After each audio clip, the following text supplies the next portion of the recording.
उसको कवर कर लेंगे। ठीक है, तो आपके जिसको भी कोई भी डाउट होता है तो काइंडली आस्क। ठीक है, तो फर्स्ट क्वेश्चन था, इसमें थोड़ा सा मुझे भी आपसे पूछना है, क्योंकि बहुत सारे लोग मतलब इसके कुछ क्वेश्चंस के आंसर तो हैं सबके कि हाँ सिमिलर है, लेकिन कुछ क्वेश्चंस के आंसर बहुत डिफर कर रहे हैं। जैसे कि पहला क्वेश्चन है, dash is the blueprint that has been created to answer research questions in a systematic and controlled manner. क्या होना चाहिए इसका answer? Research design. Research design, this is the correct तो आंसर, वेरी गुड। होना तो design हाँ चाहिए, पर शायद उसमें प्रपोजल लिखा है सर। हाँ, उसमें शायद गलत था, मैंने बाद में देखा, उसके लिए सॉरी, वो गलत था। ठीक है, तो हाँ आप अपने 2 मार्क्स ऐड कर सकते हो और 0.5 उसको हटा देना, अपना जो नेगेटिव मार्किंग थी ना, तो वो हटा देना। ठीक है, तो इसका कुछ लोगों ने रिसर्च प्रपोजल आंसर टिक किया हुआ है। रिसर्च प्रपोजल इसका आंसर नहीं होगा, क्यों? अगर आप इसको ध्यान से पढ़ोगे ना, सिस्टमैटिक रिव्यू और रिसर्च हाइपोथेसिस तो कभी भी नहीं होगा। Dash is the blueprint that has been created to answer research questions, ये सबसे मेन इसका मतलब जो कोर है इस क्वेश्चन का, आंसर रिसर्च क्वेश्चन। ठीक है, रिसर्च क्वेश्चन मतलब कि बहुत सारी चीजें जो रिसर्च डिजाइन से आंसर की जा सकती है। फॉर एग्जाम्पल क्या हो सकता है? एक मैं कहूँ सैंपल, फिर सैम्पलिंग टेक्निक। ठीक है, फिर अगर एक्सपेरिमेंटल डिजाइन है तो कौन सा एक्सपेरिमेंटल डिजाइन है, मेथड्स है तो कौन से मेथड्स हैं, टूल्स हैं तो कौन से टूल्स हैं। तो these are the questions which could be answered by research design. ठीक है, रिसर्च प्रपोजल या रिसर्च जो एक प्रोसेस होती है वो तो ओवरऑल प्रोसेस है, मतलब हमने पहले भी पढ़ा था कि पूरी एक रिसर्च प्रोसेस है, उसमें आप किसी भी चीज का आंसर नहीं ढूंढते हो। जो उस पूरी चीज का कोर है दैट इज रिसर्च डिजाइन, है ना, जिसमें मेथोडोलॉजिकल पार्ट होता है सारा सारा। इसमें किसी को कोई डाउट तो नहीं है? No sir. No sir.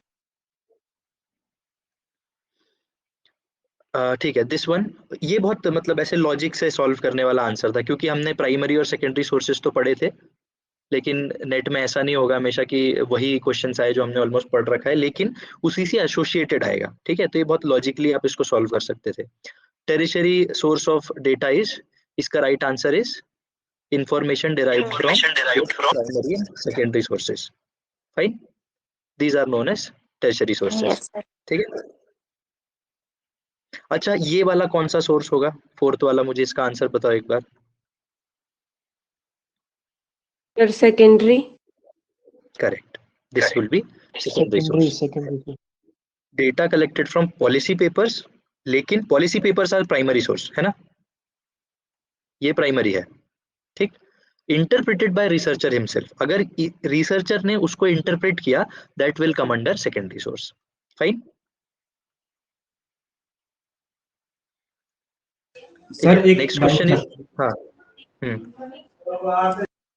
Sir, जैसे कि अगर वो जो पॉलिसी पेपर्स थे, अगर सर वो हम्म पॉलिसी पेपर्स जैसे कि किसी लाइव इवेंट से किसी और ने लिखे हुए होंगे, फिर उसके बाद हम्म रिसर्चर उसको इंटरप्रेट करता है, तो सर वो टर्सरी हम्म। डाटा नहीं होगा सर?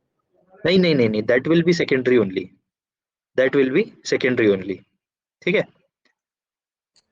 ओके क्योंकि सर। क्योंकि क्यों अगर वो टर्शरी कब होता, अगर वो जो पर्टिकुलर इंस्टीट्यूट था जिसने वो इवेंट कराया हुआ है, अगर वो कोई जैसे कि गवर्नमेंट है, गवर्नमेंट अपने कुछ ड्राफ्ट्स देती है ना, किसी जैसे खेलो इंडिया पॉलिसी पे एक ड्राफ्ट है कि इतना बजट आया था, इतना बजट पास हुआ, इतना बजट यूटिलाइज हुआ, वो सब उसको हमने इंटरप्रेट किया और मेरे बाद आपने इंटरप्रेट किया, that will be tertiary source, क्योंकि उसमें there is a blend of primary and secondary. लेकिन इन केस ऑफ आपने जो एग्जांपल दिया, उस केस में that will B purely secondary. ठीक है, क्योंकि इनिशियली ही वो सेकेंडरी सोर्स से ही इंटरप्रेट किया गया था। Correct, okay sir. ये ना आपको ये सारे क्वेश्चंस आप अपने फंडामेंटल से क्लियर कर सकते हो। मैं हमेशा बोलता हूँ कि whenever in doubt go to your fundamentals. ठीक है, चलो, अरेंज द फॉलोइंग स्टेप्स, इस पे आप मतलब ऑलमोस्ट लोगों ने इसका आंसर करेक्ट किया है। सबसे पहला क्या आंसर होगा इसका? नहीं, इसमें लोगों ने गलती की है। ठीक, इसमें गलती की है। एक बार इसको I I want you to see it again, एक बार रिव्यू करो इसको।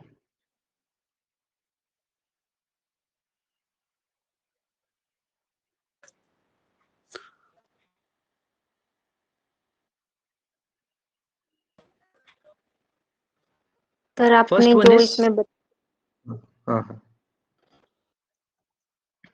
बोलो बोलो, आप बोलो। सर जैसे आपने बताया था literature review for problem redefining sir, ये भी हो सकता है इसमें, और फिर broader location of a research problem, फिर हम उसको रिफाइन करेंगे रिसर्च प्रॉब्लम को, फिर उसको नैरो डाउन करेंगे सर, देन हम यू आर उसको वेरी करेक्ट। हाँ, बट द पॉइंट इज यहाँ पे रीडिफाइनिंग है, डिफाइनिंग नहीं है। ठीक है, आपने जो पॉइंट बोला वो बहुत सही है, लेकिन दिस इज रीडिफाइनिंग। ठीक है, तो पॉइंट क्या है कि जब आप प्रॉब्लम को रीडिफाइन करते हो, तो मैंने आपको पहले भी बताया था कि पहले आप उसका एक ब्रॉड ऑब्जेक्टिव सेट करते हो, या एरिया ऑफ इंटरेस्ट बहुत ब्रॉड लेते हो आप। ठीक है, जैसे कि हमने एक एग्जांपल सर लिया था।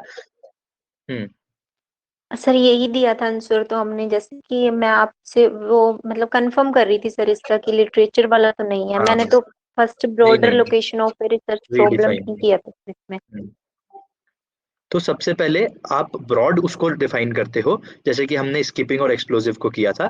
उसके बाद आप second point will be narrowing down. तो this will be the first point, narrowing down will be the second point. ठीक है, ए डी।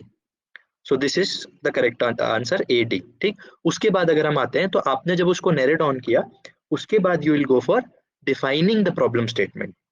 आप क्या करोगे, पहले एक बार उसको डिफाइन कर लोगे, मतलब आपने अपने एंड से इसको डिफाइन कर लिया। उसके बाद आपको लगता है कि मुझे एक लिटरेचर रिव्यू करना चाहिए इसमें, आप उसके बाद लिटरेचर पे गए। क्यों?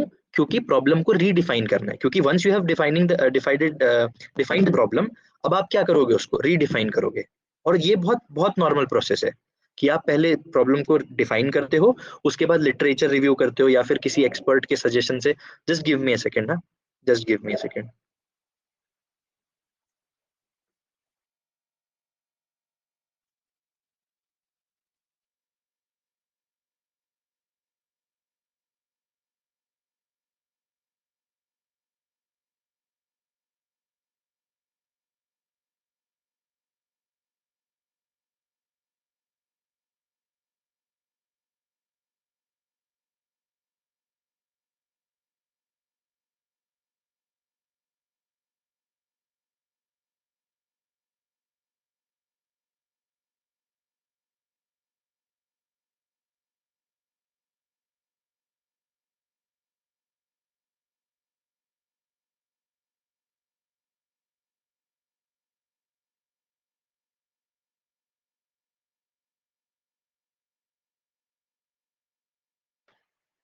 Extremely sorry. ठीक है, तो हम पहले उसको पहले डिफाइन करेंगे, फिर एक्सपर्ट की हेल्प से या लिटरेचर। मेरी आवाज आ रही है ना? Yes yes sir. सर। ठीक। उसको हम लिटरेचर रिव्यू की या आपके सुपरवाइजर की किसी एक्सपर्ट की हेल्प से आप उसको रीडिफाइन करोगे। ठीक है, तो आपने उसको रीडिफाइन किया, एंड आफ्टर दैट आपने उसको स्टेट कर दिया। ठीक है, the last step will be redefining literature की हेल्प से। तो इज दिस क्लियर? मतलब यस ऐसे सर। ना यस हमने सर। काफी क्वेश्चंस कर लिए हैं। आई बिलीव कि ऐसा कोई क्वेश्चन अगर आपको अभी आता है सीक्वेंशियल ऑर्डर वगैरह में, तो आप कर लोगे उसको। एक दो पॉइंट्स में आपको प्रॉब्लम होगी, बट हो जाएगा। ठीक है, चलो, दिस इज अगेन वो उसी टाइप का क्वेश्चन है। इसका सबसे पहला क्या होगा, एंड वन थिंग ऑल्सो, कि आपको जब भी देखो, हमने अभी ये क्वेश्चंस कर लिए हैं ना, तो आपको पता है कि इसमें स्टेप्स ही अरेंज करनी है। दैट इज वेरी की स्टेप्स अरेंज करनी है। बट मैं हमेशा बोलता हूँ कि question starts from here till here. तो आपको ये क्वेश्चन बहुत अच्छे से पढ़ना है पहले, कि किस चीज के बारे में बोला है। कई बार ना यहाँ पे जैसे साइंटिफिक मेथड है, तो कई बार होता है यहाँ पे क्वालिटेटिव स्टडी, तो कुछ स्टेप्स डिफर कर जाते हैं वहां पे। ठीक है, कई बार यहाँ पे होगा एक्सपेरिमेंटल स्टडी, तो कुछ स्टेप्स थोड़े से ऊपर नीचे हो सकते हैं वहां पे। जैसे कि यहाँ पे साइंटिफिक स्टडी है, तो आपको थोड़ा सा ध्यान रखना है कि साइंटिफिक मेथड्स में किन किन चीजों का इंपॉर्टेंस ज्यादा है। किस चीज का ज्यादा इंपॉर्टेंट होता है साइंटिफिक मेथड में? एक चीज जो बहुत इंपॉर्टेंट होती है, अलग होती है।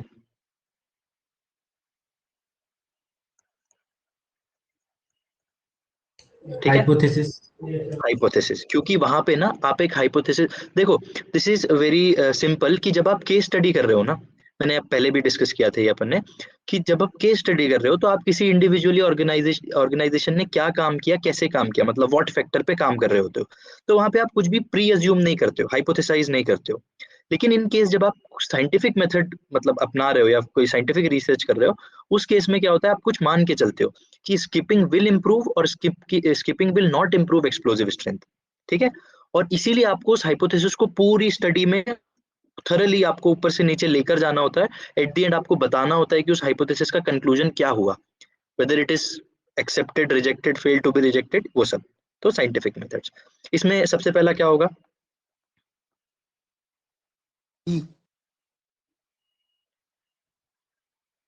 सबसे पहला बी सर। बी, हमने ये भी क्लास में किया था पहले, है ना। दिस इज सेम क्वेश्चन, तो फर्स्ट वन इज बी। अभी आपको इसमें कंफ्यूज नहीं होना, ये सेकंड आएगा, ठीक है, क्योंकि फेल्ट नीड पहले है क्रिएटिंग अ प्रॉब्लम और उसके बाद आइडेंटिफाइंग अ प्रॉब्लम, ठीक है। तो B C A E D, this is second. ये हमने किया है इसलिए हम इस पे ज्यादा टाइम नहीं देंगे। किसी को इसमें कोई डाउट हो तो पूछ सकते हैं, ठीक है। तो we'll move.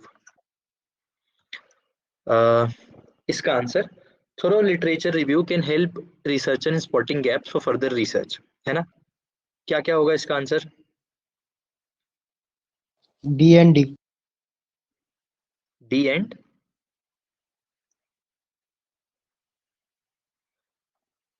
C. First of all what is spotting gaps? हमने स्पॉटिंग गैप का थोड़ा सा पढ़ा था कि जो भी एक रिसर्च हो चुकी है उससे दूसरी रिसर्च का गैप क्या है। फॉर एग्जाम्पल वही स्कीपिंग और एक्सप्लोजिव का लें तो हो सकता है स्कीपिंग की जो स्टडी है वो बास्केटबॉल और फुटबॉल में हो चुकी है, but what about yoga? we want to know कि what skipping how affects, like what is the effect of skipping on yoga people or yoga athletes। तो ये गैप है, योगा पे नहीं हुई है, that is a gap। अगर वो टीनेजर्स पे नहीं हुई, that is a gap। तो स्पॉटिंग गैप, ठीक। तो this is known as spotting gap. अभी क्या क्या हो सकता है लिटरेचर रिव्यू किस कैसे कैसे हेल्प करता है हमको स्पॉटिंग गैप में? Identifying under research area, C sir. This is also true, ठीक है। अभी के लिए इसको हम मान लेते हैं। Recognising the gap between two research background, this is more appropriate I believe. तो बी तो है answer. Identifying inconsistent finding in an area of research, ये ना सबसे क्रूशियल एरिया है, ये सबसे क्रूशियल पॉइंट है इसका, क्योंकि कई रिसर्च जो होती हैं वो रिसर्च तो होती है लेकिन उनमें बहुत सारे मेथोडोलॉजिकल गैप्स होते हैं।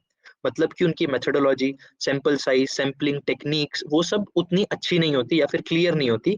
इसकी वजह से उस पर दोबारा रिसर्च करनी बहुत इंपॉर्टेंट हो जाती है, ठीक है। तो this point is very crucial, इसको आपको याद रखना है। जहां भी फाइंडिंग्स में इनकंसिस्टेंसी है ना, वो भी एक गैप है, उसको आप पूरा कर सकते हो, ठीक है। तो A, B, C, all the 3 points are correct, approximately correct, but going to the option, अगर हम options के through जाएं तो we'll find कि B and C is the most appropriate answer। B and C। Sir but option sir में B क्यों होगा? B तो रिसर्चर का बैकग्राउंड के बारे में बोल रहा है। sorry researcher, sorry, thank you Priya, thank you। researcher background, I thought research background, sorry, I'm extremely sorry। A and C sir. A and C, A and C, A and C होगा sir. Sorry यही जो मैंने अभी गलती की ना, ये हम सबसे हो जाती है। ये पढ़ने में बस गलती कर दी मैंने, उसको मैंने मान लिया, मेरे सबकॉन्शियस ने मान लिया कि दैट इज रिसर्च, ये गलती हो जाती है। आई एम सॉरी, ये आपको ध्यान रखना है, ठीक है। मुझे भी ध्यान रखना है ये चीज, ठीक है। इसका आंसर क्या होगा? Conclusion drawn are based upon hard evidences gathered from information. ये बहुत इजी सा एक क्वेश्चन है जो ऑलमोस्ट सबसे बनना चाहिए। अगर ये किसी से नहीं बन रहा है तो आप क्लास करते करते शादियां अटेंड कर रहे हो या फिर आप घूम रहे हो। इसका आंसर क्रूशियल रिसर्च।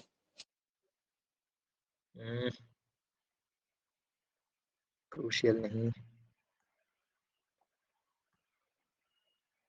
जल्दी क्रिटिकल बताओ इसका analysis. Answer.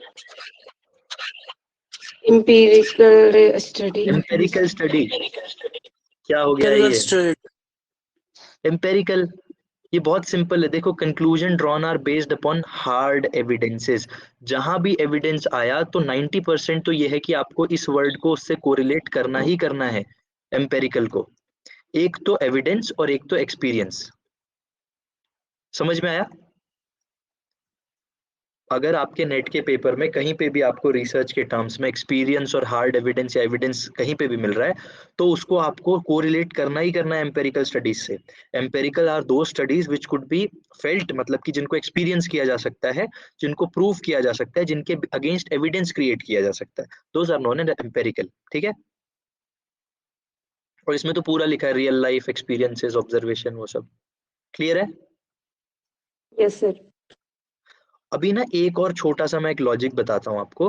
Most of the times ना ऐसा होता है कि नेट कुछ ऑप्शंस तो एकदम करेक्ट देता है, जैसे external criticism is true, critical analysis is true, crucial research as such कोई रिसर्च होती नहीं है।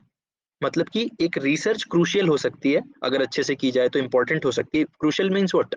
इंपॉर्टेंट, करेक्ट ना? This is another term you need to remember. Crucial means important research.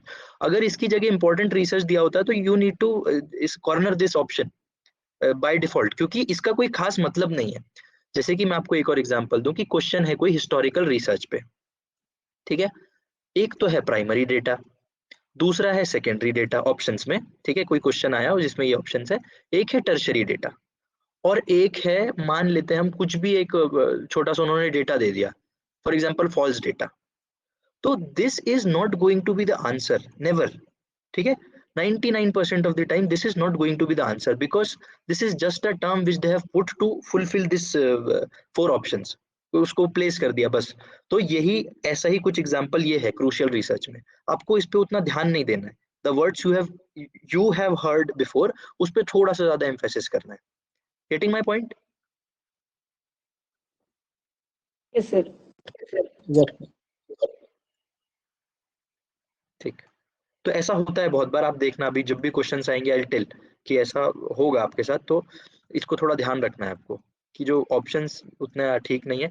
इस क्वेश्चन को हम अभी डिस्कस करेंगे, इसमें कुछ चीजें हैं डिस्कस करने वाली। ठीक है, ये बहुत इंपॉर्टेंट क्वेश्चन है, ये बहुत इंपॉर्टेंट क्वेश्चन है। प्लीज मुझे ना एक बार बताओ कि ये कितने लोगों का गलत हुआ, ये वाला जो क्वेश्चन है कितने लोगों का गलत हुआ? Raise your hand.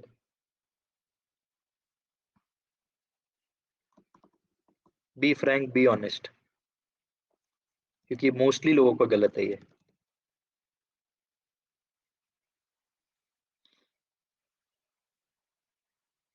ओनली 7 8, ठीक है, ये ना मोस्टली लोगों को गलत है।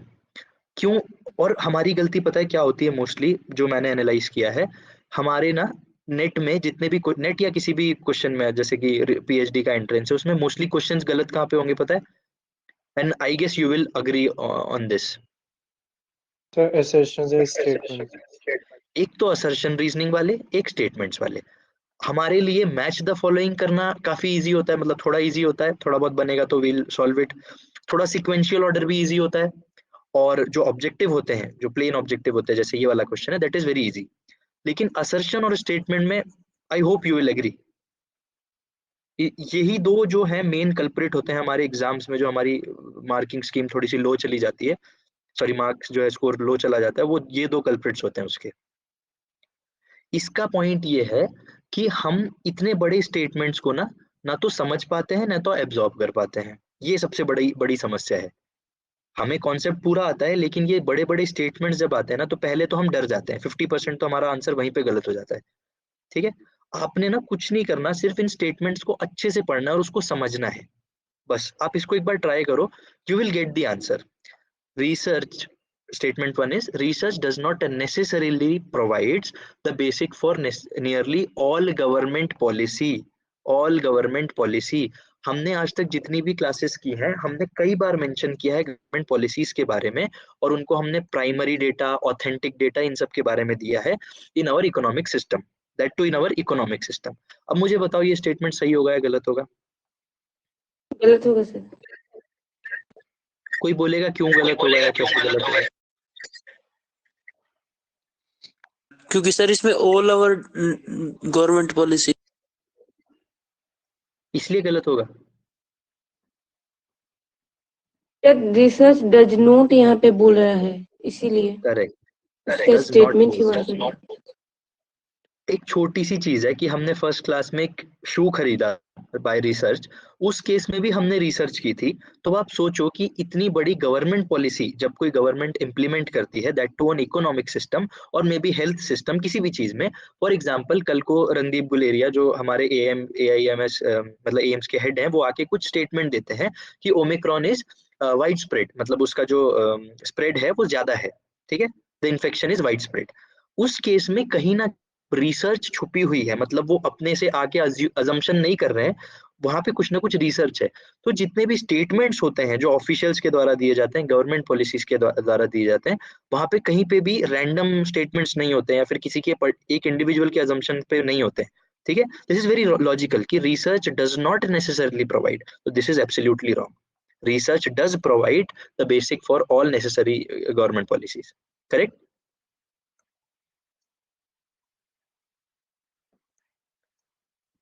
Yes sir. है ना।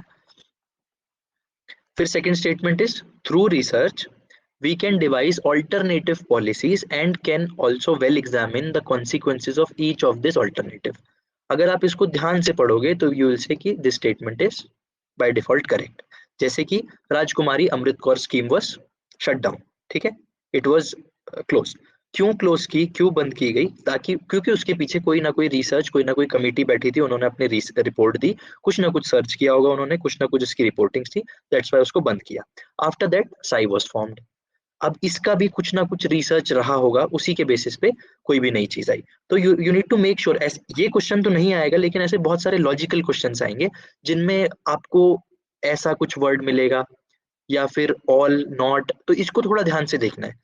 क्योंकि मोस्टली जो क्वेश्चन, ये बहुत इंपॉर्टेंट मैं चीज बता रहा हूँ आपको, कि मोस्टली जो क्वेश्चंस होते हैं अगर उसमें ऐसा कोई फैक्टर दिया हुआ है, अगर आपको नहीं बन रहा है क्वेश्चन, तो एक ट्रिक बोल सकते हैं इसको, कि अगर कहीं नॉट या फिर एकदम ऑल दिया है, नो एक्सेप्शन ऐसा कुछ दिया है, तो आप मान के चलो कि वो स्टेटमेंट थोड़ा सा गलत ही होगा 95% या 90%,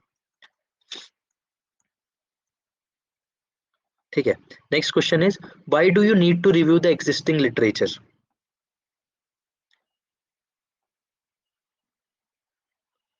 सर Long थर्ड होगा list of सर इसमें। references is galat because without it never reach the required word count, this is galat, already know about, ठीक है, जो आपके उसमें चल रहा है वो आपको पता चल जाएगा, ठीक है।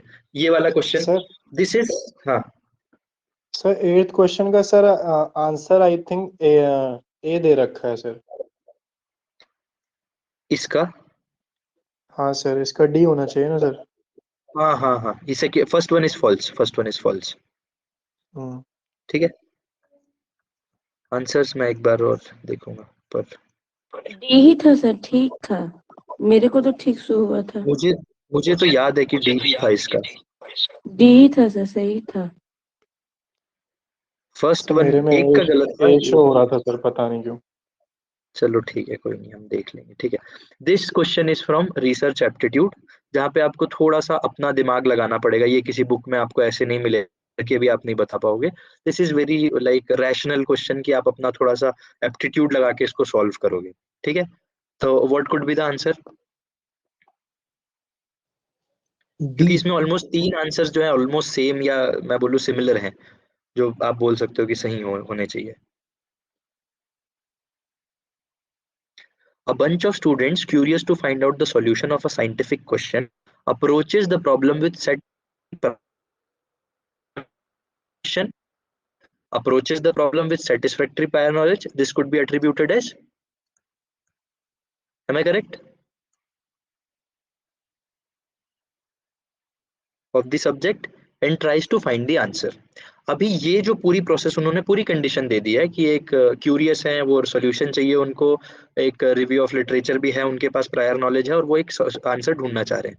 इस केस में ना पहला ऑप्शन क्या कहता है, एज इट इज, और ये क्वेश्चंस ना आते हैं फर्स्ट पेपर में ज्यादा आते हैं, तो आपको इसको थोड़ा ध्यान से देखना है, क्योंकि आप सिर्फ एक लॉजिक डेवलप कर सकते हो इसको आंसर करने के लिए, क्वेश्चंस आपको सेम नहीं मिलने वाले कहीं पे भी। First option is as it is scientific process underwent with relevant knowledge, what they are doing is research। हम इसको अभी के लिए कंसिडर कर लेते हैं। This straight away cannot be termed as research। ठीक है, ये भी ठीक है, मेरे हिसाब से ये ठीक है। Any scientific study done systematically will be called as research। अब यहाँ पे ना सिर्फ एक एक कैरेक्टरिस्टिक को हाईलाइट किया गया है सिस्टमेटिकली, इसमें कुछ चीजें मिसिंग है, इसलिए हम इस चीज को अभी के लिए कंसिडर नहीं करेंगे। This option stands incorrect.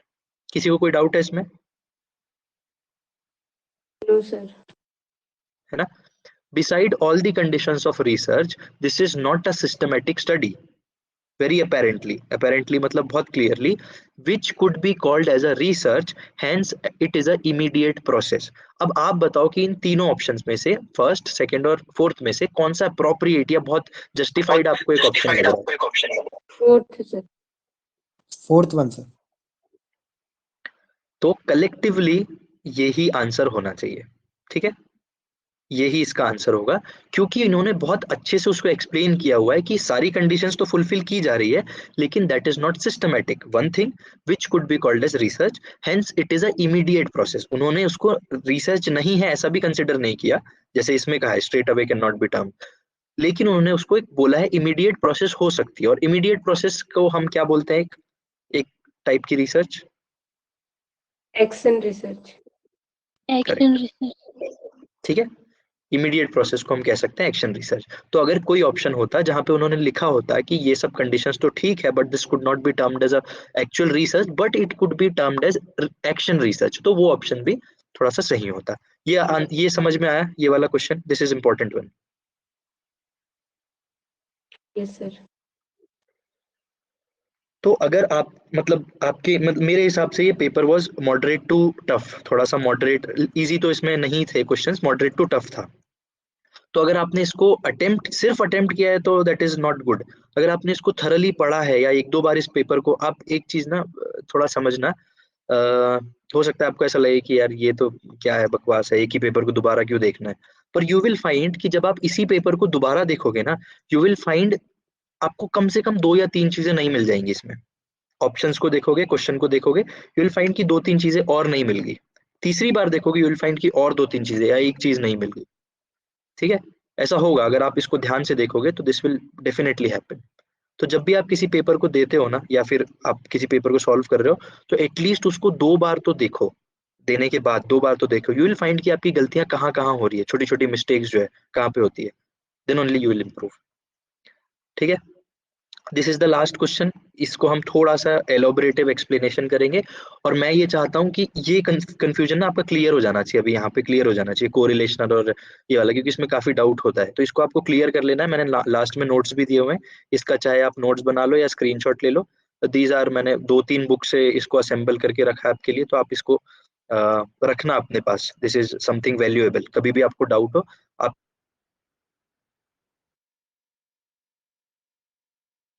ठीक है। In correlational studies, it is important to be able to link the effect with causes and vice versa. ये ऑप्शन क्या है, स्टेटमेंट क्या है, सही है या गलत है? गलत है सर। क्यों गलत है? क्योंकि सर इसमें कोरिलेशन में इफेक्ट ऑन कॉज की बात तो नहीं होती है, और उसको भी इसमें वाइस वर्सा बोल दिया है। Exactly, very true. इफेक्ट और कॉज की यहाँ पे कोरिलेशन, हाँ एक्सपेरिमेंटल रिसर्च में होता तो ये होता सही। करेक्ट। अगर कोरिलेशनल स्टडीज की जगह एक्सपेरिमेंटल होता या फिर एक्सप्लेनेटरी रिसर्च होता, दोनों है ना, experimental research is a method under explanatory. अगर यहाँ पे एक्सप्लेनेटरी या एक्सपेरिमेंटल होता तो ये स्टेटमेंट करेक्ट होता। अदरवाइज यहाँ पे कॉज एंड इफेक्ट को हटा दिया जाता, सिर्फ ये कहा जाता कि यहाँ पे सिर्फ एक रिलेशनशिप है, एबल टू लिंक 2 फैक्टर्स और 2 वेरिएबल्स, हम तब ये स्टेटमेंट को सही बोलते। किसी को कोई डाउट है इसमें? No sir. सर इसको एक एग्जांपल से एक्सप्लेन कर सकते हैं कैसे? एग्जांपल से मैं एक्सप्लेन बिल्कुल करूंगा। फॉर एग्जांपल, मैं पहले आपको कोरिलेशन स्टडीज की 1-2 चीजें बताता हूँ। देखो, कोरिलेशन स्टडीज ना क्या होती हैं कि वो सिर्फ रिलेशनशिप वो करती है, मतलब कि रिलेशनशिप स्टैब्लिश करती है। कोरिलेशन स्टडी कभी भी ये आ रहा है ना, कमेंट आ रहा है आपकी स्क्रीन पे? Yes yes sir. सर। तो जो कोरिलेशन स्टडीज होती है, they merely talks about the association. Association मतलब कि एक चीज दूसरे पे डिपेंड कर रही है, क्या वाकई वही रीजन है या फिर उसका कॉज क्या है, क्यों डिपेंड कर रही है, वो नहीं बताती। फॉर एग्जाम्पल, इसका भी एक एग्जाम्पल समझते हैं हम। फॉर एग्जाम्पल आपने ना क्या देखना है कि 10 लोग लिए आपने, ठीक है, और आपको देखना है कि उनकी रिकवरी परफॉर्मेंस के बाद रिकवरी किस लेवल की है, ठीक है। आपने एक चीज कंसिडर की कि the more the sleep is, आपने एक चीज मान ली, ठीक है, कि अगर किसी की स्लीप 8 आवर्स है तो उसकी रिकवरी भी ज्यादा होगी। मतलब कि अगर मैं यहाँ लिखूं थोड़ा नीचे, sleep will be directly proportional to या फिर रिलेटेड टू रिकवरी, कह सकते हैं कि स्लीप ज्यादा है तो रिकवरी भी हो। Yes sir. रिलेशन, आप रिसर्चर, आपने एक रिलेशन फॉर्म कर दिया, स्लीप ज्यादा है तो रिकवरी ज्यादा होगी, स्लीप कम है तो रिकवरी कम होगी। तो दिस इज अ रिलेशन, लेकिन स्लीप नट का recovery is a effect, correct ना? दिस इज कॉज, ठीक है।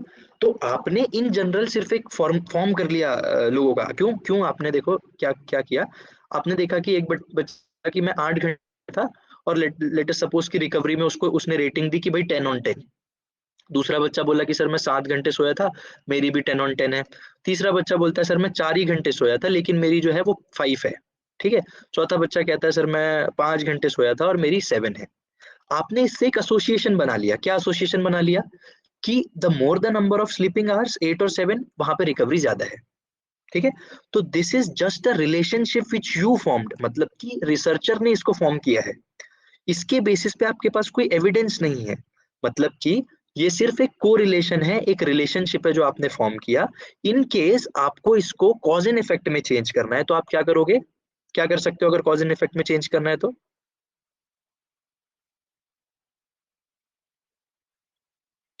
यू विल फॉर्म अ इसका भी experiment to study, experimental risk. हाँ। करेक्ट। इसका एक एक्सपेरिमेंट करके देखेंगे जिसमें हम क्या करेंगे, रिकवरी के जो अदर फैक्टर्स हैं, ये सबसे इंपॉर्टेंट चीज है। रिकवरी के अदर फैक्टर्स क्या हो सकते हैं? जैसे मैं कहूँ डाइट, मैं कहूँ लाइफस्टाइल, फिर मैं कहूँ ट्रेनिंग, जो आप वाकई कर रहे हो वो ट्रेनिंग, ठीक है। मतलब इसका वॉल्यूम हो सकता है, number of hours of training हो सकती है, लाइफस्टाइल, ये सब। तो आपने इन 3 फैक्टर्स को पहले कंट्रोल किया और उसके बाद देखा कि क्या स्लीप वाकई रिकवरी को इफेक्ट कर रही है जितना मैं सोच रहा था। आपने पाया कि स्लीप उतना इफेक्ट नहीं कर रही, लेकिन डाइट और ट्रेनिंग बहुत ज्यादा कर रही है। क्योंकि हमने इनको कंट्रोल कर लिया था तो अब स्लीप से उतना फर्क नहीं पड़ रहा। अब आपके रिजल्ट्स जो है लेफ्ट साइड में दिख रहे हैं वो क्या हो जाएंगे, चेंज हो जाएंगे। अगर कोई 5 घंटे भी सो रहा है और उसकी डाइट और ये सब आपने कंट्रोल कर ली तो उसकी रिकवरी ठीक है, 8 और 9 तक है। कोई 8 घंटे भी सो रहा है और उसकी रिकवरी 7 या 8 है, तो इस केस में आपका जो यहाँ पे अजम्पशन आपने बनाया हुआ था, विच दिस स्टैंड्स ट्रू, ये फॉल्स, मतलब कि अनट्रू। बिकॉज आपने एक एक्सपेरिमेंटल स्टडी की और उसके बेसिस पे आपको पता चले कि sleep is not a single factor जो रिकवरी को इफेक्ट कर रहा है। मेरे कुछ पॉइंट्स क्लियर हुए? Yes sir. Yes sir. मतलब कोरिलेशन स्टडी ना सिर्फ एक रिलेशन बता सकती है, उसका कॉज नहीं बता सकती कि ये इसी की वजह से हो रहा है या नहीं। वो उस कॉज को जाने के लिए आपको एक्सपेरिमेंटल स्टडी या एक्सप्लेनेटरी रिसर्च करनी पड़ेगी, तभी आप उसको पता कर पाओगे, ठीक है। इसी के मतलब एंड से मैंने कुछ स्टेटमेंट्स लिए हैं बुक से, उसको आप एक बार जल्दी जल्दी देख लो और आप इसको सेव करके रखो। बिकॉज कल को अगर आप इसको पढ़ोगे तो आपको पूरा रिकॉल हो जाएगा ये सारी चीजें। तो correlation studies tells us about the magnitude and direction. इसका मतलब क्या हुआ डायरेक्शन का मतलब?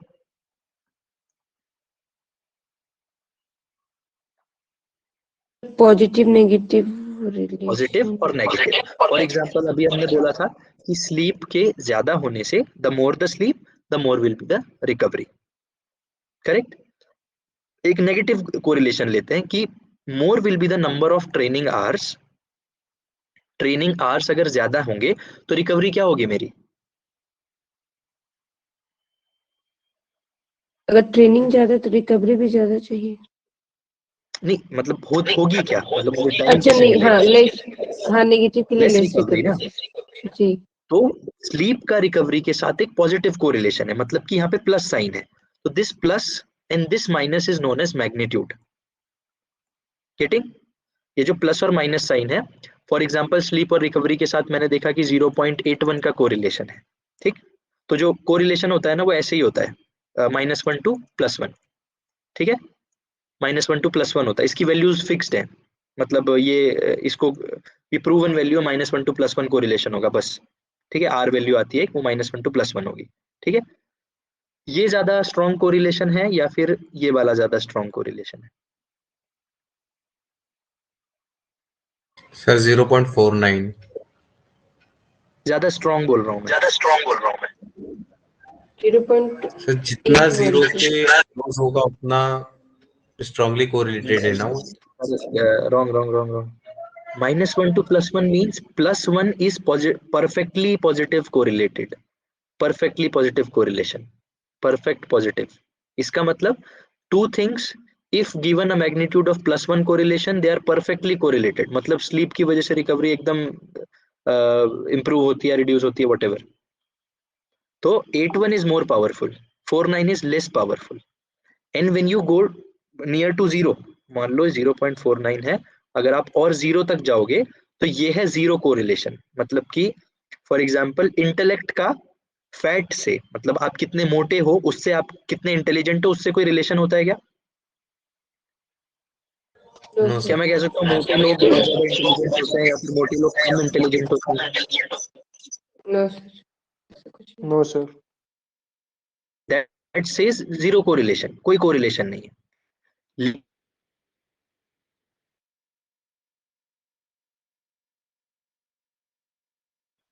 तो देयर इज अ कोरिलेशन। ठीक है, more your with the more will the less will be the agility. This is तो that there is a किसी कोई ऐसा जिसको समझ में नहीं आ रहा है? सर आपकी वॉइस ब्रेक हो रही है।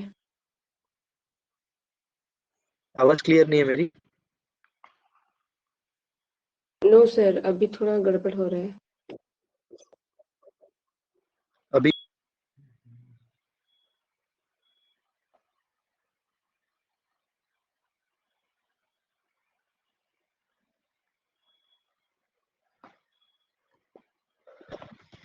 नेटवर्क तो ठीक है, नहीं आ रही है अभी आवाज? हाँ सर, अभी ठीक है। ठीक है ना? किसी को इसमें कुछ डाउट है जो अभी हमने बात की? वैसे तो हम ये आज का टॉपिक है ही नहीं, बस क्योंकि ये क्वेश्चन में आया था और कोरिलेशन और एक्सप्लेनेटरी हम थोड़ा पढ़ रहे थे ना पहले से, इसलिए हमको इसको डिस्कस करना है। प्लीज मुझे कोई भी फील फ्री, अगर किसी को कोई डाउट है इसमें तो आप एक बार बताओ, हम एक दो एग्जांपल्स और देख सकते हैं, समझ में आएगा, ये क्लियर होना चाहिए।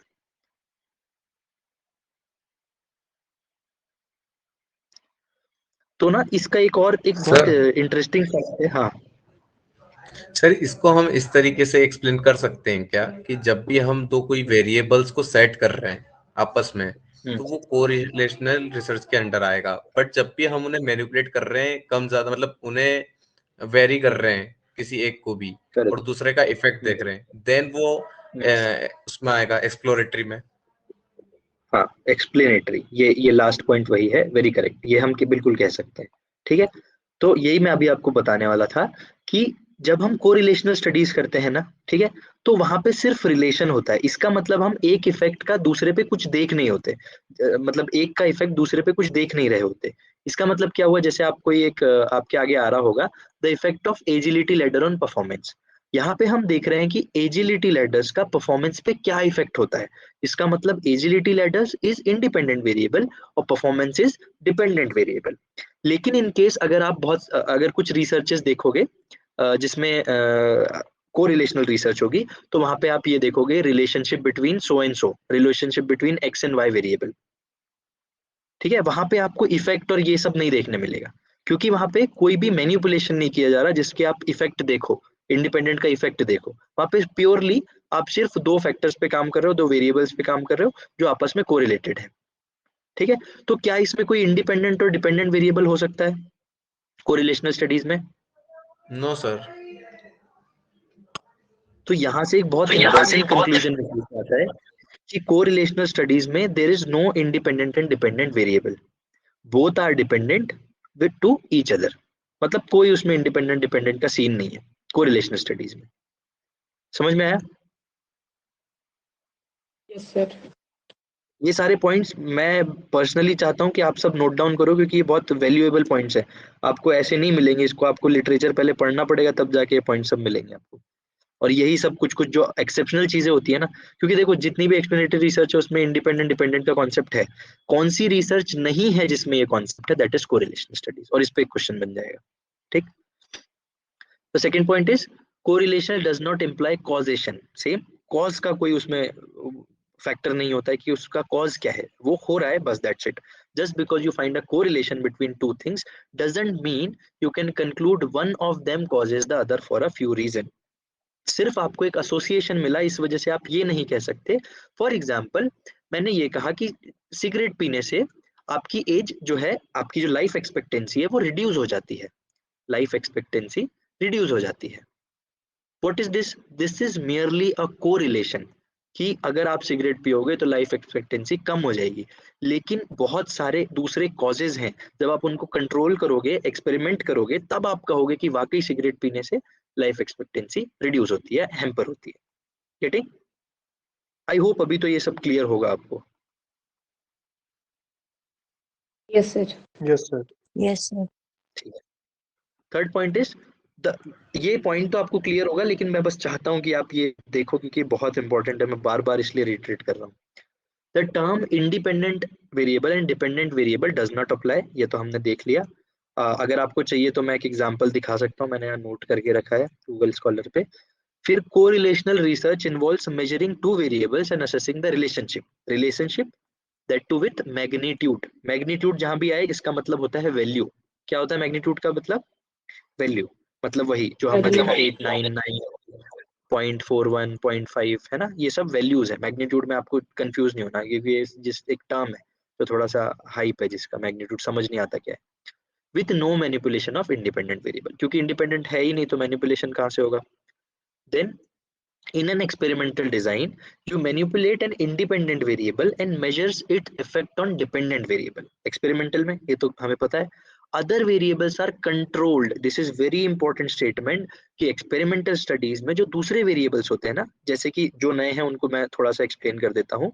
same sleep और recovery, आपने being a researcher सिर्फ इन दो टॉपिक पे फोकस किया, लेकिन आपको एक्सपेरिमेंटल स्टडीज में ना उनकी डाइट, उनके वर्किंग आवर्स, उनके जो क्या बोलते हैं उसको, ट्रेनिंग शेड्यूल सब कंट्रोल करनी पड़ेगी, एज कंट्रोल करनी पड़ेगी, सेक्स जो है उनका वो कंट्रोल करने पड़ेगा, मेल पे कर रहे हो फीमेल पे कर रहे हो, रैंडमली नहीं आप कर सकते। तो ये सब आपका एक हेट्रोजिनस ग्रुप होगा ना, तब आप कह सकते हो कि हाँ स्लीप से रिकवरी पे कुछ इफेक्ट आ रहा है। ठीक है, तो एक्सपेरिमेंटल स्टडीज में ये सारी चीजें कंट्रोल्ड होती हैं, कोरिलेशन में कोई कंट्रोल नहीं होता। ठीक है, समझ में आया? Yes sir. ठीक है, in correlational design you measure variable without manipulating, this is same thing, you can test whether your variable change together or doesn't change, but you cannot sure that one variable cause the change in other। I hope ये वाली चीज आपको अभी clear होगी। किसी ने अगर इसका स्क्रीनशॉट नहीं लिया है तो आई रिक्वेस्ट कि आप ले लो, क्योंकि ये बहुत इंपॉर्टेंट चीज है। Fine? Yes sir. Yes sir. मतलब मैंने पूरी कोशिश की अपने एंड से कि आपको कॉन्सेप्ट में पूरा डिलीवर कर पाऊं, तो किसी को भी कोई डाउट है इसमें तो अभी पूछो प्लीज।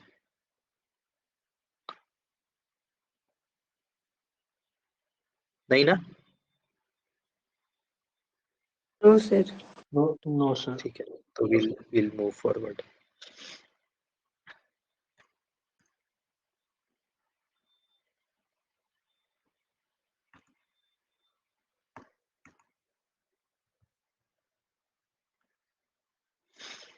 ठीक है, आज थोड़ा सा हम क्लास को लंबा करते हैं ना, कोई प्रॉब्लम तो नहीं है किसी को?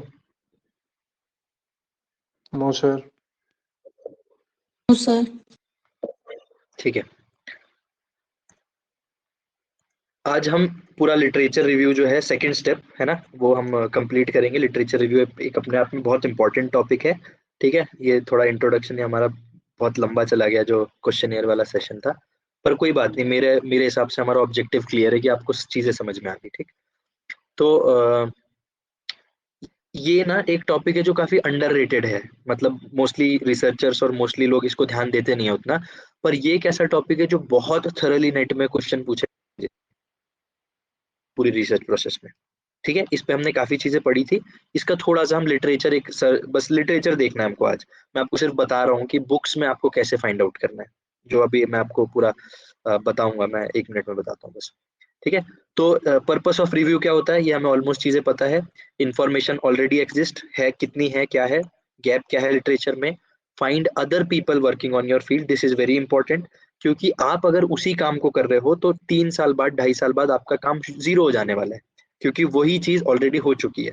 आपके पहले किसी ने पेपर पब्लिश कर दिया, आपके पहले किसी ने अपना डिसर्टेशन कर दिया, तो that will be of no sense. ठीक है, आपकी पूरी मेहनत खराब हो जाएगी। ठीक है, फिर आइडेंटिफाई मेजर सेमिनल वर्क्स, ठीक है, जो भी काम हो रहे हैं वो सब आपको आइडेंटिफाई करना है। Identify main methodologies and research techniques, ये भी इंपॉर्टेंट है। ये कैसे इंपॉर्टेंट है, मैंने आपको आपका एक तरीका बताया था इसको, कि फॉर एग्जाम्पल आपको यही एग्जाम्पल लेते हैं, मैंने इसके पहले भी बताया था यही चीज। आपको स्लीप मेजर करनी है किसी की, तो कैसे कैसे मेजर की जा सकती है बताओ। आपको एक रिसर्च करनी है जिसमें आपको स्लीप को मेजर करना है, कैसे मेजर करोगे? या फिर सेटिस्फेक्शन को मेजर करना है, कैसे मेजर करोगे? क्वेश्चन है ना, क्वेश्चनर से कर सकते हो। तो आपने कहीं ना कहीं देखा होगा ना कि ये एक स्टडी हुई है ऑलरेडी जिसमें क्वेश्चनर बिल्ड किया गया था।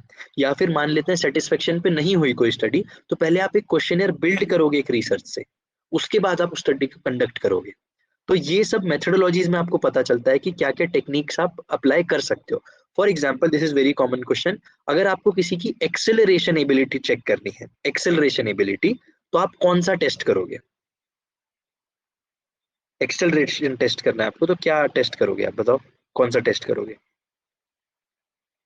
स्प्रिंट के लिए कितना मीटर? स्प्रिंट तो है पर कितना मीटर? 50 मीटर। 20 मीटर का, 50 मीटर का, फ्लाइंग, बहुत सारे इसमें जो भी टेस्ट होता है वो सब अरे, कंडक्ट करवाएंगे। तो अगर आप एक्सेलरेशन के लिए 80 मीटर टेस्ट कर रहे हो तो that is not valid, that is not appropriate. ठीक है, तो अगर आपको कोई रिसर्च मिलती है जहाँ पे उन्होंने एक्सेलरेशन टेस्ट किया और 80 मीटर टेस्ट किया, तो ये समझ लेना कि उनकी methodology is wrong. There is a gap which need to be fulfilled. आप जहाँ पे 30 मीटर और मे बी 20 मीटर, अगर बच्चे हैं छोटे हैं तो उनके केस में 20 मीटर, एडल्ट के केस में 30 to 40 मीटर आप उसको टेस्ट करोगे, तब आपको पता चलेगा कि दिस इज एक्चुअली एक्सेलरेशन। तब आपने उस गैप को कंप्लीट किया, फुलफिल किया। ठीक है, तो मेरे हिसाब से आपको ये चीज क्लियर होगी। एक और चीज, स्लीप। स्लीप अपने आप में एक बहुत बड़ा एक वेरिएबल है जिसको टेस्ट करने के लिए आपको बहुत सारे एलिमेंट्स को टेस्ट करना पड़ेगा। मतलब कि क्वालिटी ऑफ स्लीप, ठीक, फिर नंबर ऑफ आवर्स स्लीप, फिर स्लीप में एक और वेरिएबल, एक छोटा सा कंपोनेंट होता है, वो होता है डीप स्लीप। उसको क्या बोलते हैं, किसी को याद है क्या? वो एक कंपोनेंट होता है जिसमें, जहाँ पे आप एकदम डीप स्लीप में होते हो। कुछ पॉइंट्स होते हैं अपनी पूरी रात भर की स्लीप में जहाँ पे आप बहुत डीप स्लीप में होते हैं, उसको कुछ बोलते हैं, I don't remember it exactly. तो अभी के लिए हम उसको डीप स्लीप नाम देते हैं। तो वो कितने आवर्स की थी? ठीक है, कई लोग होते हैं बहुत फ्रीक्वेंटली उठते हैं, तो अगर आप पूरी रात में 4 बार उठे तो मतलब आपकी क्वालिटी ऑफ स्लीप लेस है। तो कैसे कैसे आप स्लीप को टेस्ट कर सकते हो, these all comes under methodology and techniques. ठीक है, identify main ideas, conclusion, theories जो ऑलरेडी हो चुकी हैं, जो सिमिलर हैं, उन सबको ये हेल्प करता है। Provide a context for your own research, तो ये तो सिंपल है, आपकी रिसर्च के लिए जो कंटेक्स्ट है, पूरा बैकग्राउंड है, वो यहाँ से आएगा।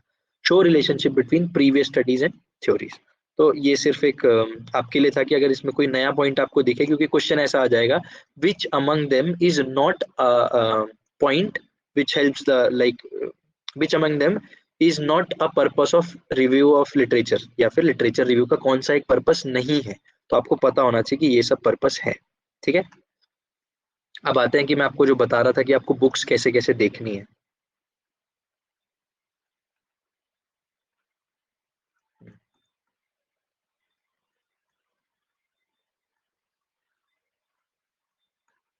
And I hope this class is not at all boring. अगर कोई है तो कमेंट कर सकता है। अगर this class is going like very boresome, तो आप कमेंट करो please, I will appreciate that.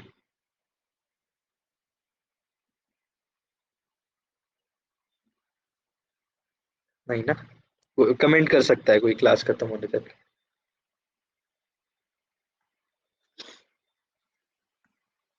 ठीक है, रिव्यू ऑफ लिटरेचर, हमने ये कुछ नहीं है, सिर्फ वही चीजें जो हमने ऑलरेडी पढ़ रखी है लिटरेचर में, बस आपको मैं दिखाना चाह रहा हूँ कि वो सब लिटरेचर से आया था और इन्हीं के बेसिस पे क्वेश्चन बनते हैं। तो how you need to locate it while you are reading a book, ठीक है। तो आपको इसको बहुत ध्यान से सुनना, अगर आप कहीं भी हो, कहीं घूम रहे हो, कुछ कर रहे हो, तो 2 मिनट आप फोकस अपना यहाँ पे लाओ, क्योंकि ये एक इंपॉर्टेंट चीज है, ठीक। हमने पढ़ा था acquaint yourself with available body of knowledge, ये तो हमने पढ़ चुके हैं। Reviewing the literature can be time consuming, daunting and frustrating, but it is rewarding. अब for example this comes as a statement, आपको ये स्टेटमेंट 1 आ गया, तो आई बेट कि 40-50% लोग इसको गलत करेंगे, क्योंकि इसमें नेगेटिव चीज लिखी है लिटरेचर के बारे में। Reviewing the literature can be time consuming, daunting and frustrating, ठीक है। तो क्या आप इसको मतलब करेक्ट करते अगर आप इसको नहीं पढ़ा होता आपने तो? जैसे ये इसको तो स्टेटमेंट गलत मैंने यहाँ पे पढ़ा है ना। फर्स्ट स्टेटमेंट देखो एक बार, मैं थोड़ा जूम कर देता हूँ। Statement 1 is review of related literature could be daunting and time consuming process। तो आप बोलोगे नहीं, ये तो कुछ नेगेटिव लिखा हुआ है रिव्यू ऑफ लिटरेचर के बारे में, और रिव्यू ऑफ लिटरेचर तो पॉजिटिव चीज है रिसर्च की, तो यू विल से कि नहीं नहीं, दिस स्टेटमेंट इज रॉन्ग। पर the point is you need to understand कि डॉन्टिंग क्यों बोल रहे हैं और टाइम कंज्यूमिंग को क्यों बोल रहे हैं। At the end you will see कि दिस इज ऑल्सो रिवॉर्डिंग, क्योंकि वो टाइम कंज्यूमिंग है, that's why it is rewarding as well. तो आपको ये देखना है, ठीक। सेकेंड स्टेटमेंट तो आपको समझ में आएगा, it is the rewarding process which could save the hard labour of researcher and build strong research design, ठीक है। ये समझ में आया? This is just for your acquaintance, कि आपको पता चले कि क्वेश्चंस कैसे कैसे हो सकते हैं। फिर the literature review is an integral part of the research process and makes a valuable contribution to almost every operational step. कुछ याद आया इससे, एवरी ऑपरेशनल स्टेप से? एक इमेज देखी थी हमने, यस सर। है ना। एवरी ऑपरेशनल स्टेप से हमने एक इमेज देखी थी जहाँ पे review of literature her fact, मतलब हर प्रोसेस में, मतलब एवरी सिंगल स्टेप में जो है रिव्यू ऑफ लिटरेचर का रोल था, एरो का साइन था, हाँ सर। है ना। फिर it has value even before the first step, जो मैंने आपको पहले क्लास में बताया था, it has value even before the first step when you are merely thinking about a research question. तो यहाँ से अभी मैं अपनी पॉइंट को वैलिडेट करता हूँ, जो मैंने अभी आपको बताया था उसको वैलिडेट करता हूँ कि मैंने जो बताया वो सही बताया। तो आपको ये सब देखना है, ठीक। ये मैं बुक से बताता हूँ, अपने से आपको नहीं कुछ बताता मैं, ठीक है। फिर यही कि आपको एंड, जब आप रिपोर्ट करते हो चीजों को, तब भी that is integrate your finding with existing knowledge. It could B contradictory और सपोर्टिंग, मतलब कि आपको पता चलेगा कि आपने जो पहले रिसर्च देखी थी, आपकी रिसर्च से वो कैसे मैच कर रही है, वेदर इट इज कॉन्ट्राडिक्टरी और, ठीक है।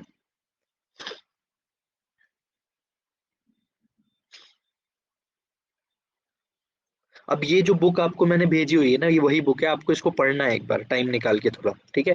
पूरी बुक तो हम इसमें नहीं पढ़ सकते, लेकिन आपको इसको टाइम निकाल के पढ़ना है। बस जो यही छोटे छोटे पॉइंट्स है यही सब पढ़ना है, लेकिन पढ़ना है इसको, ठीक है।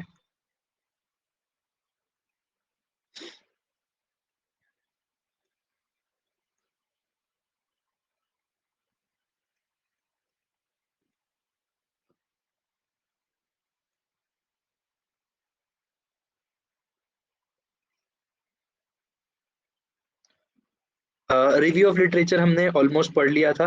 अभी आपको इसमें कुछ स्टेप्स देखना है जहाँ पे क्वेश्चंस बन सकते हैं, ठीक।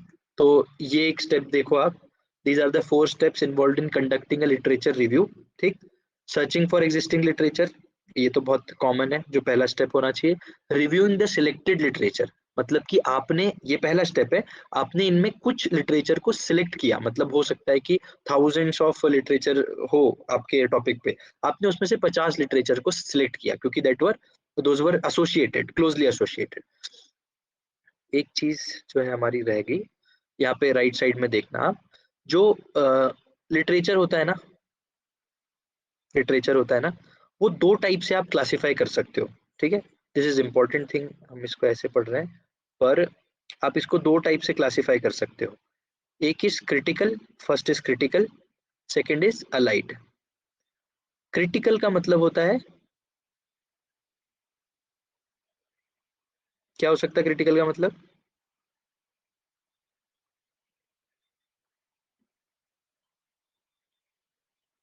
अलाइड का मतलब होता है मिलता जुलता। रिव्यू ऑफ लिटरेचर जब भी आप करते हो ना, फॉर एग्जांपल आप गूगल स्कॉलर पे गए, आपने एक टॉपिक अपना टाइप किया जो भी आपको चाहिए था, फॉर एग्जांपल स्लीप और रिकवरी के बीच में क्या एसोसिएशन है, तो आप ना वहां पे दो टाइप के लिटरेचर आपको मिलेंगे। एक होगा क्रिटिकल, एक होता है अलाइड। क्रिटिकल वो लिटरेचर होता है जो आपकी स्टडी से बहुत ज्यादा मैच करता है, मतलब आपकी स्टडी भी बिल्कुल वैसी ही होने वाली है जो एक रिव्यू आपने देखा। मतलब उसमें कुछ भी सेम हो सकता है, मेथोडोलॉजी सेम हो सकती है, सैंपल सेम हो सकता है वो रिसर्च भी बच्चों पे की हो और आपकी रिसर्च भी बच्चों पे की हो। वही स्लीप के केस में हो सकता है वो रिसर्च मेल्स पे की हो, आपकी रिसर्च भी फीमेल पे की हो या मेल पे की हो। Those all researches are known as critical research या क्रिटिकल रिव्यू। मेरी आवाज आ रही है? पॉइंट समझ में आ रहा है? कोई प्रॉब्लम है तो एक बार बताना। आ रही है सर, बस क्लियर। ठीक। तो आप गूगल स्कॉलर पे गए और आपने देखा कोई जो लिटरेचर्स हैं वहां पे प्रेजेंट है, जो कोई पेपर है, कोई थीसिस है मान लो, वो आपसे एकदम मिलती जुलती है, जो आप करना चाह रहे हो लगभग उसकी मेथोडोलॉजी सेम है, उसका आइडिया सेम है, उसके सैंपल साइज सेम है, डिजाइन सेम है, रिसर्च डिजाइन भी सेम हो सकता है, तो वो this will come under critical review, मतलब कि क्रिटिकल लिटरेचर। ठीक है। तो रिव्यू ऑफ रिलेटेड लिटरेचर दो टाइप के होते हैं, एक है क्रिटिकल और एक है अलाइड। अलाइड होता है मिलता जुलता। मिलता जुलता का मतलब कि जैसे कि आपको स्लीप पैटर्न पे करना है या फिर आपको स्लीप से रिकवरी का एसोसिएशन देखना है, तो वहां पे स्लीप पे ना देख के डाइट से देखा हुआ हो, डाइट का एसोसिएशन देखा हो रिकवरी पे। ठीक है। पर जो सैंपल साइज हो वो बिल्कुल 13 से 18 साल के एज का ही, एज ग्रुप का ही हो जो आपका है। ठीक। या फिर उन्होंने भी फीमेल एथलीट्स पे की हो, या फिर वो भी बास्केटबॉल या वॉलीबॉल या फुटबॉल के एथलीट्स पे देखना चाह रहे हो, बस उनकी एज ग्रुप चेंज है। तो उस केस में जो जो भी मेथोडोलॉजी डिजाइन कुछ भी अगर मिलता जुलता है, बहुत हद तक नहीं पर कुछ हद तक मिलता जुलता है, दैट विल बी कंसिडर्ड अंदर एलाइड लिटरेचर। ठीक है। Allied literature. और कुछ जो एकदम ही मिलता जुलता है, जिससे आपको बहुत हेल्प मिलेगी अपनी रिसर्च में, उसको बोलते हैं क्रिटिकल। ये क्लियर है? Yes sir. सर अगर अब मेरा एक सवाल है आपसे कि ये डिसाइड कौन करेगा कि whether this particular should be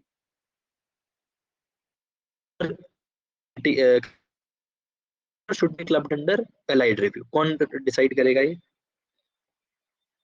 sir researcher करेगा सर। रिसर्चर करेगा। करेक्ट। ऐसा कोई हार्ड एंड फास्ट रूल नहीं रिव्यू ऑफ लिटरेचर में खास तौर से। ठीक है।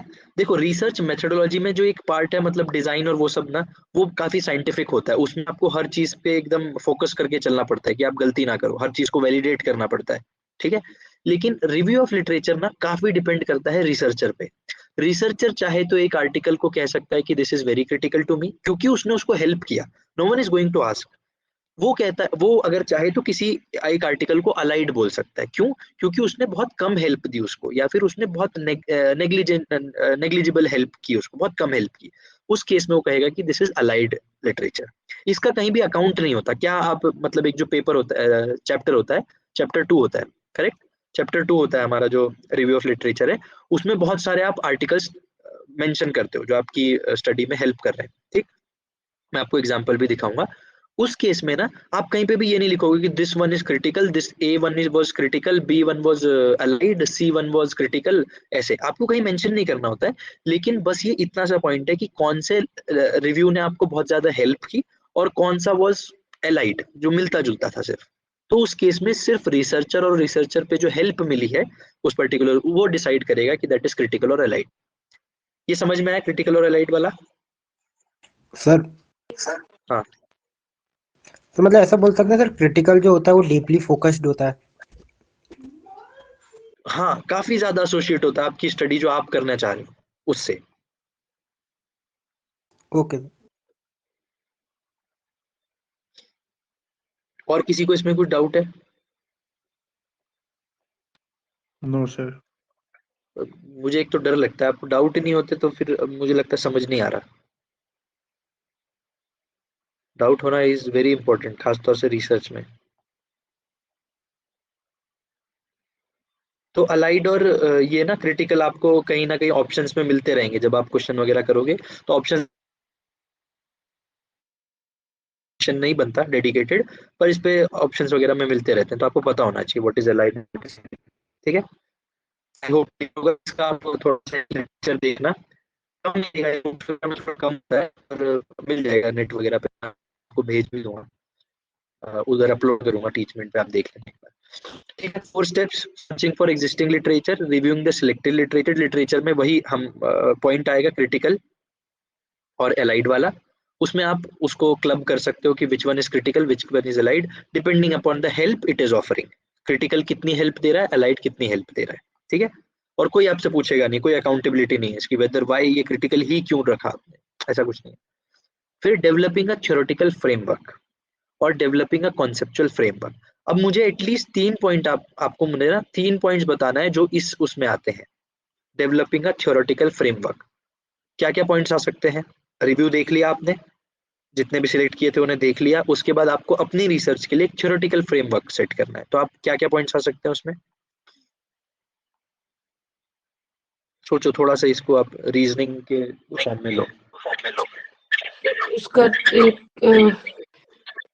डिजाइन क्या लिया है वो वहां से हम ले सकते हैं, रिसर्च डिजाइन। ठीक है, डिजाइन ले लेते हैं। और वो उसका कौन सा उसका एक्सपेरिमेंटल है या फिर कौन सा रिसर्च उसमें ऑप्ट किया, वो चीजें वहां से ले सकते हैं। मेथड्स चीज एंड हमने टूल्स अभी थोड़ी देर पहले देखी थी ना, कि आपने रिव्यू को, लिटरेचर को रिव्यू किया और उसके बाद आप अपने प्रॉब्लम जो आपने डिफाइन की थी उसको थोड़ा सा एडजस्ट करते हो, वेदर दिस इज सुटेबल और नॉट, कोई चेंज तो नहीं करना। तो थ्योरेटिकल फ्रेमवर्क में एक इंपॉर्टेंट चीज ना टाइटल भी होती है। आप अपने जो भी टाइटल है या प्रॉब्लम फॉर्मेशन स्टेटमेंट है उसको आप थोड़ा सा एक फ्रेम करते हो हल्का सा, ठीक है, एसोसिएट करके अपने लिटरेचर से, तो this also comes under theoretical framework. ठीक, उसके बाद डिजाइन मेथोडोलॉजीज, ये सारी चीजें हैं, और इंट्रोडक्शन आपका वहीं से थोड़ा सा आपको पता चलेगा, एक आइडिया मिलेगा कि आपको कितना इंट्रोडक्शन लिखना है, कहाँ से लिखना है, कैसे लिखना है।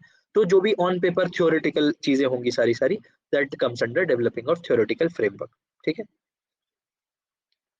और उसके बाद आता है कंसेप्चुअल फ्रेमवर्क। ठीक, मतलब कि अब आप उसको ऑन ग्राउंड कैसे, या फिर उस मेथड, कैसी मेथोडोलॉजीज यहाँ पे यूज की गई है पुराने पेपर्स में, और आप उसको कैसे अपने एंड से थोड़ा सा डिफाइन करके या थोड़ा सा चेंज करके आप उसको कैसे अप्लाई करोगे, that will come under these 2 points, conceptual framework. ठीक है, तो ये आपको थोड़ा सा ना याद रखना है कि आप कहीं इसको देखो तो आपको पता चल जाना चाहिए, either this is the sequence. अब क्वेश्चन कैसा आएगा? Question could be find out the sequence, या फिर arrange them in sequential order, sequential order, ऐसे ही क्वेश्चन आता है। आपने सिर्फ इसको पढ़ लिया लेकिन आपको सीक्वेंस याद नहीं है, या थोड़ा सा कोई गड़बड़ है, पहले कॉन्सेप्चुअल आएगा कि पहले फ्रेमवर्क थ्योरेटिकल आएगा, हो सकता है ऐसा ना। This is very true, this is the very core example I am telling you, कि क्वेश्चंस आते हैं और आपको थोड़ा सा गड़बड़ हो जाती है, टॉपिक सब पता है।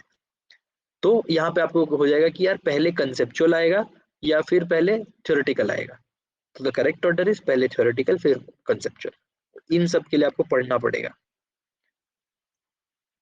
समझ में आ रहा है जो मैंने अभी आपको बताया क्वेश्चन के regarding? Yes sir. Yes Yes, sir, sir. Yes sir. Priya, तुझे तो सब समझ में आ रहा है पर बाकी लोगों को आ रहा ही नहीं। सर सर हाँ हाँ, बताओ बताओ। सर ये थर्ड और फोर्थ पॉइंट एक बार और बता दीजिए सर। ठीक है, तो बहुत सारे लोग सिर्फ पार्टिसिपेट कर, मतलब सिर्फ प्रेजेंट है, पार्टिसिपेट नहीं करते। इसका रीजन तो एग्जैक्टली नहीं पता, पर एक चीज मैं ये मानता हूँ कि when you take your responsibility ना, बहुत सारे लोग होंगे जो अभी कुछ काम कर रहे होंगे या फिर कहीं और इंगेज होंगे, आपको जब आप अपनी रिस्पॉन्सिबिलिटी लेते हो ना किसी भी चीज को, then you are dedicated. For example मैंने रिस्पॉन्सिबिलिटी ली है कि मैं एक क्लास लूंगा डेडिकेटेडली 9 से 10, तो मैं इसके लिए रिस्पॉन्सिबल हूँ। This is human psychology. अगर आपको, जैसे क्लास मॉनिटर्स होते हैं ना, उनको अगर किसी शैतान बच्चे को आप क्लास मॉनिटर बना दो, तो उसके रिस्पॉन्सिबिलिटी दे दी आपने, उस केस में वो कुछ गलती नहीं करेगा। तो आपका दिमाग भी कुछ ऐसे ही काम करता है। If you will give responsibility to your yourself आप रिस्पॉन्सिबल हो इस पर्टिकुलर चीज के लिए, तो यू विल बी प्रेजेंट, मतलब जहाँ पे आपको प्रेजेंट होना चाहिए।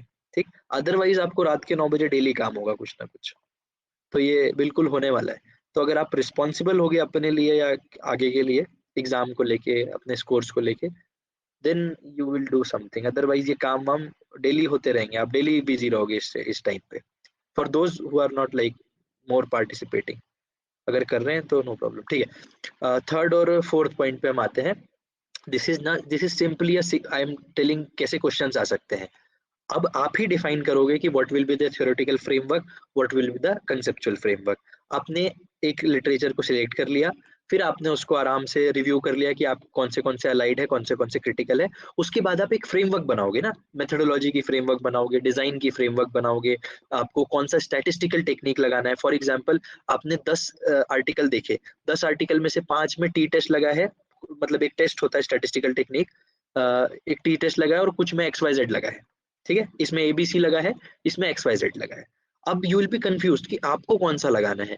तो नाउ आप तय करोगे आपके कंसेप्चुअल फ्रेमवर्क से कि कौन सा आपको स्टैटिस्टिकल टेक्निक लगाना है। 10 में से 5 आपके पास 2 ऑप्शन है, ठीक है, कौन सा अप्रोप्रिएट रहेगा, या फिर आपकी स्टडी में क्या डिफरेंट है जो इन 10 स्टडीज में नहीं था, उसके अकॉर्डिंग आप उसको एडजस्ट करोगे। समझ में आया? सर मतलब सर मेन डिफरेंस है थ्योरेटिकल और कॉन्सेप्चुअल में सर क्या होगा? नहीं, ऐसे हार्ड एंड फास्ट ऐसे आप नहीं कुछ कर सकते कि यही होगा। फॉर एग्जांपल आप स्टडी कर रहे हो तब आप अपना डिफाइन कर सकते हो कि आपकी रिसर्च डिजाइन किस चीज में आएगी। जैसे कि यहाँ पे मैं एक और लिख सकता हूँ।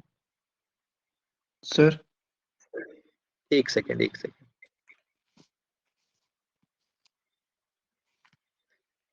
जैसे कि अभी मैंने यहाँ पे एक पॉइंट लिख दिया, ऑपरेशनल फ्रेमवर्क, ठीक है, एक थ्योरेटिकल है, एक कंसेप्चुअल है, एक डेवलपिंग ऑपरेशनल फ्रेमवर्क। तो ऑपरेशनल फ्रेमवर्क का मतलब क्या हुआ, जो एग्जीक्यूशन वाला पार्ट है, मतलब कि आपने सैंपल को सिलेक्ट, कौन सी सैम्पलिंग टेक्निक कौन सी लगेगी, तो आपने उसको थ्योरेटिकल फ्रेमवर्क से सिलेक्ट किया। सैंपल्स कहाँ से होंगे, कौन से होंगे, आपने उसको कॉन्सेप्चुअल से। अब जब आप उसको ऑपरेशन वाकई इंप्लीमेंट करोगे, that this framework will work, operational framework will work. तो इसको आप हार्ड एंड फास्ट एकदम डिफाइन नहीं कर सकते, डिफरेंशिएट नहीं कर सकते। कुछ वर्क्स होंगे जो थ्योरेटिकल फ्रेमवर्क में आएंगे, कुछ होंगे जो कंसेप्चुअल में आएंगे, कुछ होंगे जो आप एग्जीक्यूशन वाले पॉइंट पे रखोगे, ठीक है। Okay sir. हाँ, कोई कुछ पूछ रहा था ना बीच में? सर हम सिंपल वर्ड्स में ये कह सकते हैं थ्योरेटिकल फ्रेमवर्क सर, जैसे जो ऑन पेपर हमारा फ्रेमवर्क रहेगा। हाँ, एंड करेक्ट। सर मतलब कंसेप्चुअल को हम कह सकते हैं जैसे जो हमारा फील्ड पे मतलब जितना भी वर्क रहेगा, एप्लीकेशन जो पार्ट रहेगा हमारा। हाँ, आपने सही कहा, लेकिन अगर मैं कहूँ कि मैं ऑपरेशनल फ्रेमवर्क भी यहाँ पे लिख दूं, तो फिर आप कहोगे कि सर एग्जीक्यूशन वाला तो आप कंसेप्चुअल में बोल रहे थे, ऑपरेशन में कैसे? तो मैं सिर्फ ये बुक का एक प्रेजेंट करने का तरीका है। हो सकता है मैं अपनी बुक लिखी और मैं उसमें एक और पॉइंट लिख दूं, ऑपरेशनल फ्रेमवर्क। तो इसमें कोई हार्ड एंड फास्ट नहीं है, बस मेरा बताने का इतना मतलब है। आपको सिर्फ ये याद रखना है कि एक कॉन्सेप्चुअल फ्रेमवर्क भी होगा, एक थ्योरेटिकल फ्रेमवर्क भी होगा, एक एग्जीक्यूशनल फ्रेमवर्क या ऑपरेशनल फ्रेमवर्क भी हो सकता है, ठीक है। Okay sir, okay. या ये टर्म्स डिफर कर सकते हैं, आप अपना एक लिटरेचर लिखो, आप उसमें कुछ और लिख सकते हो, तो there is no hard and fast. ये बस मेरा पॉइंट है, ऑब्जेक्टिव है बताने का आपको, ठीक है। सर ये मतलब रिसर्चर पे डिपेंड करता है बेसिकली। हाँ, करेक्ट, एग्जैक्टली। Okay sir. बस ये सब तैयारियां हैं, आप अपनी रिसर्च से जो दूसरे लिटरेचर से हेल्प लेके करोगे, ये पूरी उसकी तैयारी है। बस अलग अलग स्टेजेस में डिवाइड कर दिया उसको, कुछ थ्योरेटिकल, कुछ कॉन्सेप्चुअल, कुछ ऑपरेशनल, ठीक है। बस ओके 5 हाँ मिनट फिर हम जी। खत्म करेंगे। लिटरेचर सर्च आप कहाँ कहाँ से कर सकते हो? This is very easy. Book से कर सकते हो, जर्नल से कर सकते हो, इंटरनेट से कर सकते हो, अनपब्लिश्ड रिकॉर्ड से कर सकते हो जो कि रिकॉर्ड नहीं हुए, या फिर ऐसे बहुत सारे मतलब ऑलमोस्ट हर जगह से आप अपना लिटरेचर रिव्यू कर सकते हो, जहां से भी पॉसिबल हो, ठीक। यहाँ पे 3 ऑप्शंस लिखे हुए हैं, आप दूसरी बुक्स में देखोगे बहुत सारे ऑप्शंस है, तो ऐसे कोई उसमें फिक्स नहीं है कि इनसे आपको लेना और इनसे आपको नहीं लेना है। बस द पॉइंट इज कि जो भी आपका सोर्स है दैट शुड बी ऑथेंटिक। मैंने आपको बोला लिटरेचर का मतलब क्या होता है, जहां पे एक रिकॉर्ड हो, उसका एक रेफरेंस हो कि ये एक पर्टिकुलर जो पैराग्राफ है वो मैंने लिखा है और मैं इसका ओनर हूँ, तब मैं क्लेम कर सकता हूँ। अगर कोई आके बोले कि यार ये आपने गलत लिखा है, तो वो किसे बोलेगा? वो मुझे बोलेगा कि नहीं सर आपने गलत लिखा है, ठीक है। तो this is known as literature basically, ठीक है। तो government records, books, journals, internet, prints, magazines, वो सब लिटरेचर रिव्यू में आ सकते हैं, बस उन ऑथेंटिसिटी उन पर डिपेंड करती है, ठीक है। यस तो सर। ये सब जो भी पॉइंट्स हैं ये सब आप पढ़िएगा, ठीक। ये बुक मैंने मतलब यहाँ तक तो मैंने टिक मार्क करके रखी थी, ये सब आप पढ़ना, जर्नल्स का स्पेसिफिकली पढ़ना, क्योंकि रिसर्च में जर्नल का एक अलग सा काम है। आपको पता चलेगा जैसे कि ये जो 3 पॉइंट है ये अपने आप में थोड़े से इंपॉर्टेंट है, आपको पता चलेगा कि एग्जैक्टली क्या होता है। जैसे इलेक्ट्रॉनिक डेटाबेस क्या होता है, ठीक। तो जर्नल्स जब पहले प्रिंटेड होती थी, अभी इलेक्ट्रॉनिकली मतलब कि सिर्फ उनकी दैट इज इलेक्ट्रॉनिक डेटाबेस, ठीक। ये तो हम आगे अभी पढ़ेंगे, इतना इंपॉर्टेंट नहीं है अभी। बस I wanted to tell you कि आप बुक्स थोड़ा सा अभी पढ़ना शुरू करो, तो आपको बहुत सारी अलग अलग चीजें पता चलेगी। चीज है कि you will be curious, curious हो गए आप थोड़ा सा जानोगे उसको और, ठीक है। तो अभी आपको ऑप्शन आ सकता है, जैसे आपको एक क्वेश्चन आया कि which among this is not an source of literature review, not a source of literature review. उसमें आपने देखा कि internet was also there, internet. अब आप कहोगे कि नहीं sir internet could not be a source of literature review, तो आप इसको गलत कर दोगे, पर नहीं, इंटरनेट भी एक सोर्स होता है, ठीक है। तो जो भी 3-4 ऑप्शंस है उसमें इंटरनेट आपको रखना है, दैट्स अ सोर्स, ठीक।